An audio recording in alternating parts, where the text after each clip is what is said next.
Hello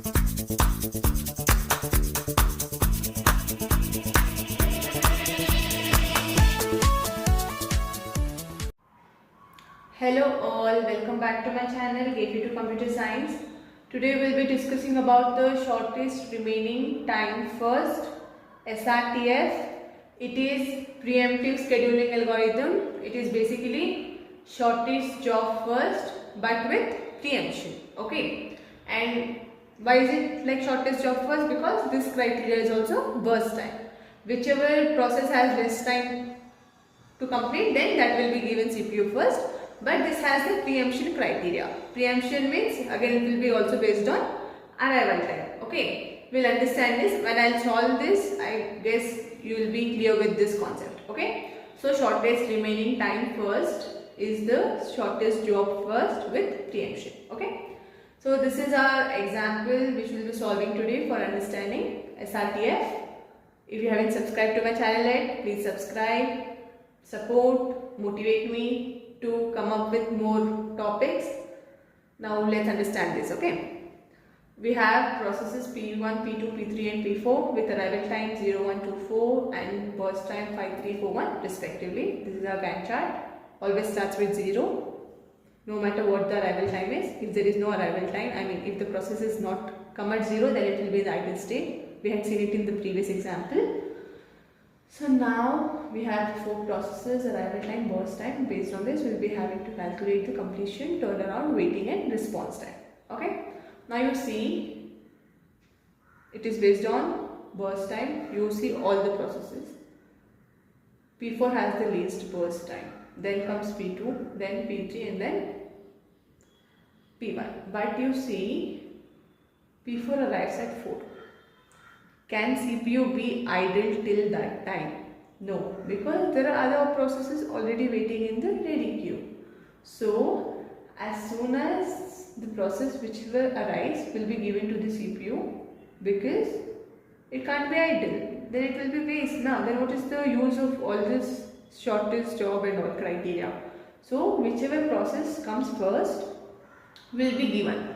Whichever process is in the ready queue, that will be compared based on the burst time. Now see, at 0, P1 comes inside the ready queue. So P1 will be given chance.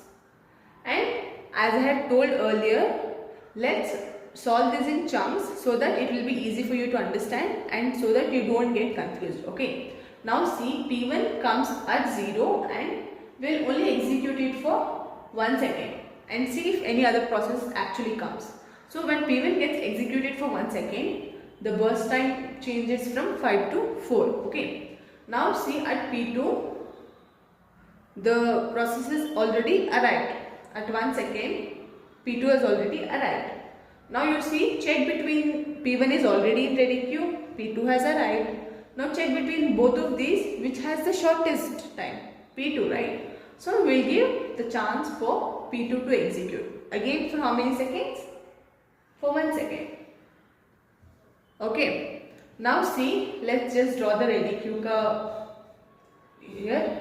P1 came at 0, P2 came at 1 and P3 also came.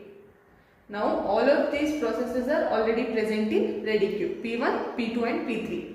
Now P2 got executed for 1 second, so the burst time becomes 2 now. Now you see, 3 of the processes are already there. P1 burst time is 4, P2 is 2 and P3 is 4. Which is the least? P2, right? So P2 will get executed again for 1 second. At 3, P4, it hasn't come yet. Okay, now this becomes 1. Now check 4, 1, 4. Again P2 is the least. So P2 will get executed again for 1 second. Now at 4 you see, P3 came at 2 and P4 came now at 4. So P4 is also in the ready queue. P1 completed its execution. Now see, P1 completed its whole execution. Sorry, P2, it will be cancelled. Okay, it will go off from the ready queue. Now we have the processes P1, P3 and P4. Which has the least burst time? You check 4, 4 and 1. P4 has the least burst time. So P4 will be given to the CPU for how many seconds? 1 second. Okay. Now P4 will be given to the CPU and it will go off from the ready queue. Okay, it will terminate. Now we have P1 and P3. Both of them are of same burst time, but because P1 had already come earlier, we will just give chance to P1 here. So now P1 and P4 are only there. Now if you will be just, okay, let me just do this. P1 will execute for 1 second and this becomes 3. Now if you will be comparing, this will be the least only, no, not the cases. So I like just execute P1 for another 3 seconds. Okay, and then comes P3. P3 will get executed for how many seconds? 9 plus 4 will be 30. So this is how all the 4 processes will complete its execution. Okay, so P1 will complete its execution where, see, I had told you it arrived at 0, but you shouldn't calculate this. You have to see in the whole Gantt chart where it actually ends. So P1 ends here and towards the right side it is 9. So 9 will be the completion time of P1 and not 1. Just don't get confused between the 1 and the 9. 9 will be the completion time of P1. And P2, just check in the whole and see the rightmost. The rightmost block, right side is the completion time. So P2 completes at 4 and P3 completes at 13 and P4 completes at 5. Okay, so these are the completion times of each processes respectively. Okay, let's just note it down and calculate wait time, turnaround time, response time. So this is the completion time of P1 is 9, P2 is 4, P3 will be 13 and P4 will be 5. Turnaround time is completion time minus the arrival time. So completion time is 9, 9 minus 0 is 9, 4 minus 1 3, 13 minus 2 11, 5 minus 4 1. Waiting time is turnaround time minus burst time. So turnaround 9 minus, see the actual time you have to calculate. You have to not see the cancelled one, the actual one. 9 minus 5 is 4, 3 minus 3 is 0, 11 minus 4 is 7 and 1 minus 1 is 0. And response time, you see, we'll see that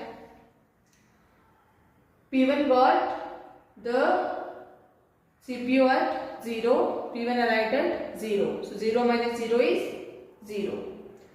P2 got the CPU at 1 and P2 entered at 1. So 1 minus 1 is 0. P3 you check when did it get the CPU? 9. It got at 9th second, but its arrival time is, okay wait, P3 right? Yeah, P3 got at 9 and its arrival time is 2. So 9 minus 2 will be 7, sorry. 9 minus 2 will be 7. And here you check, P4 got at 4. Sorry, there was one confusion. P4 got at 4 and the arrival time is also 4. So 4 minus 4 will be 0. So total will be 7. So this is how you calculate the response time. See, it is very different from the waiting time. In preemptive algorithms, waiting time and response time will be different, and this is how you calculate all of it. And then we'll be finding the average turnaround time, average waiting time and average response time. Okay. So average turnaround time is the total by the number of process. So it will be 24 by 4, that is 6, and the average waiting time will be the total waiting time, that is 11, and the total number of processes 4, 11 by 4, that is 2.75. Average response time will be 7 by 4, that is 1.75. And see, we are calculating this averages only so that we can compare between the various scheduling algorithms and know which is the best one. If you take the same example and solve it with any other kind of scheduling algorithm, whichever will have the least of all these averages will be the best case. Okay. After solving all of the algorithms, we'll understand which can be used mostly and which is the best in all of it, so that the CPU can be used to its best and the process can be effective. Okay, so this is about the SRTF. I hope there is no confusion. I hope you have not got confused during the Gantt chart part. You will always have to check when the process is in ready queue, and you have to compare it between the ready queue which has the least burst time. Okay, it is also based on arrival as well as the burst time. Okay, whichever arrives and comes in the ready queue, in that which will be the least will be given the CPU. Okay, I hope you have understood this very well. If you have any queries, please feel free to comment in the comment section, and if you have understood everything well, then please like and share this video. Thank you for watching, and if you haven't subscribed to my channel yet, please subscribe. Have a nice day.